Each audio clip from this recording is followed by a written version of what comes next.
تتجه أنظار الجماهير الكازاوية خاصة عشاق نادي الوداد الرياضي نحو مركب محمد الخامس بمدينة الدار البيضاء الذي يستعد لاستضافة مباراة الإياب العامة ضد نادي أشانتي كوتوكو الغاني.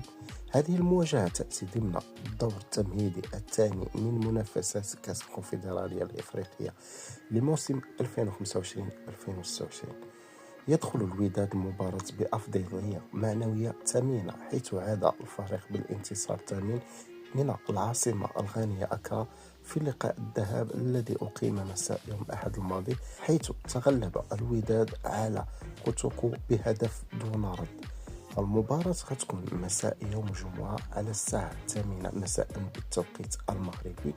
فالمباراة غتكون منقولة مجانا على قناة ميساس على قناة الرياضية المفتوحة، وكذلك هذه القناة فهي كتواجد على القمر الهوتبوت 13 شرق، وكتواجد على القمر بدر 26 شرق، فهي مفتوحة. أصدقائي فرجة ممتعة للجميع. مساج دير معك لايك بارطاج، إلا مكنتش مشترك باش تشاركوا وفعل زر الجرس باش دايما توصل بالجديد.